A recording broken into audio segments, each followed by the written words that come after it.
Hi guys, this is just a very quick video on how I just made the little fabric roses here, look, that I put on my last video, which was the lead paperclip hearts. So I've had a couple of you ask me how I make the little fabric flowers. So here's a very quick video. Now what I normally do, I just get all my little scrap bits. So if I'm making like a fabric journal, you always have little long pieces left, don't you? Or if you've got a nice piece of fabric that you want to use, just take a little strip off the end. This is some sari silk, so we can have just little bits and pieces. So here's a little sari silk one, which I think look really pretty. This is just a nice little sheer fabric one. That's a pretty little, just a little flowery fabric that I've got there, just cotton one. This one here comes out, which is, I've used this one here, look. So that comes out really pretty. And this is just like an old curtain fabric I had, which is like a cotton.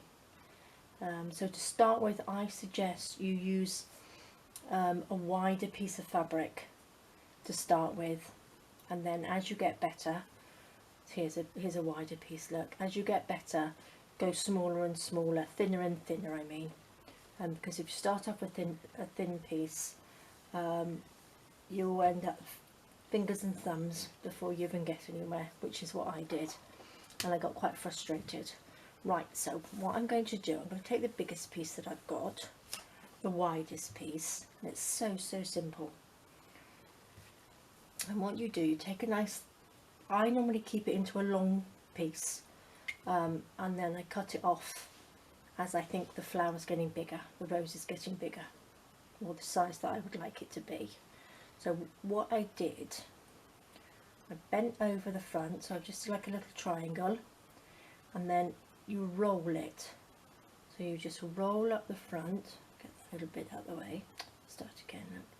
So you just roll this little pointy bit like this, and you can see, look, here you start getting the little rosy bit in the middle, and then what you do, you just turn the top piece over and then keep rolling, and then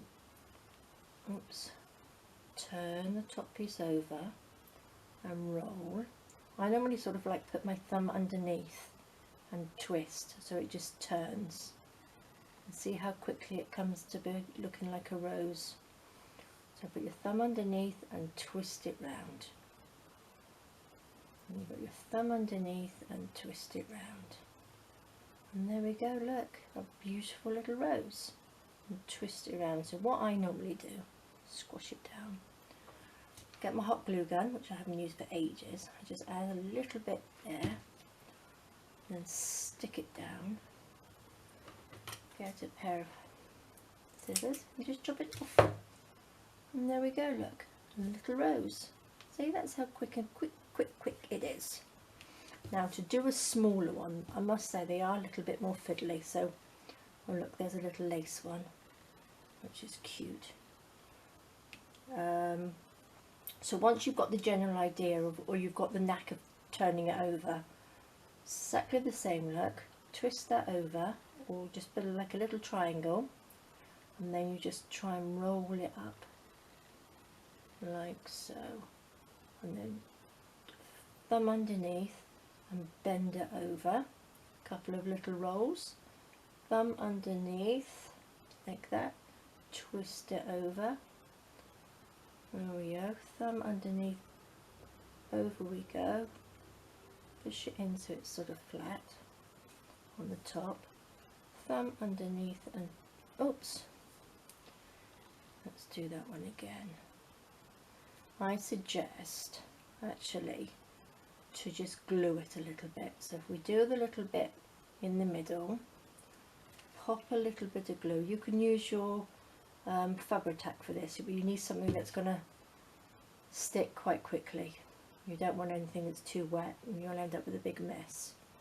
So if you just roll it round, thumb underneath and twist it, okay, thumb underneath and twist, pop it in, a little bit of glue there,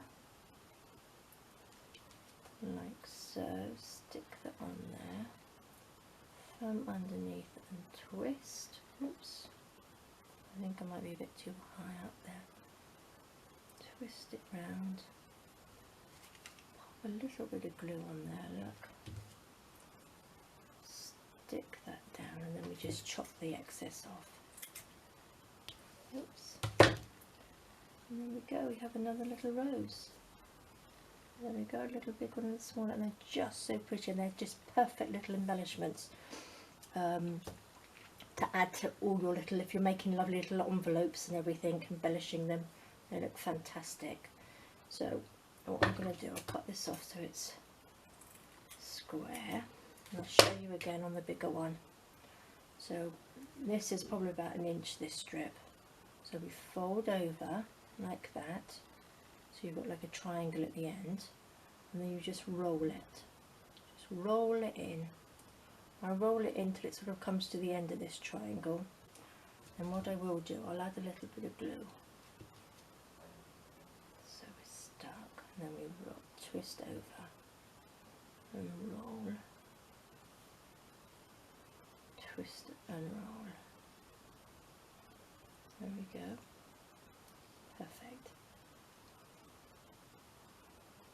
See, you just keep twisting and turning, end up with beautiful little rose. Add a little bit of glue, like so, stick it down, chop it off, and there we go. Another little rose. Perfect. So I'm going to show you here, this is my latest project here, look. This is a little, one of my little pocket packs, and I've actually added it to here, look, and onto here. And what we've got on the top of the envelope here, so that's looking pretty. And then on this one, this is my big one that I'm doing. This is wonderful because this is with the Artimaze Dragonfly Dreams, I think it's called. So I've put these on here, I'll put them on the envelopes as well, look. And this is going to be the next tutorial which I'm going to be doing, which is the envelopes which actually open out and come into little pockets. I hope you can see that. Look, we've got a little pocket there, and we've got a little pocket, couple of little pockets. I'm going to show you how I make those. So look, you just add these little flowers, and I thought they look amazing. So look at these, pretty, aren't they? So I'll be showing you how to do those envelopes in the next tutorial. But that was just a quick one to show you how to make the flowers and how much they look so pretty, just embellishing, just sticking them on the envelopes. And they're not too heavy either. So I think they look really pretty. So there we go. So that's my next big kit that I'm doing. So there we are, guys. So here we go. And this is what they all look like. So I hope you understood that. But do start with a bigger piece of fabric. Because it will be a lot easier for you to do, but they are, once you've got the knack of it, they're really quick to do, so you can make lots and lots and have them all ready to stick on your journals or cards or whatever you like to make. Okay guys, well thank you very much for watching, and a big thank you to all of you that commented on my last video asking how Mum was. I think you're all fantastic, you're also very kind. And all the wonderful comments, so a big thank you for that, and I will see you soon. Thank you very much. Bye guys.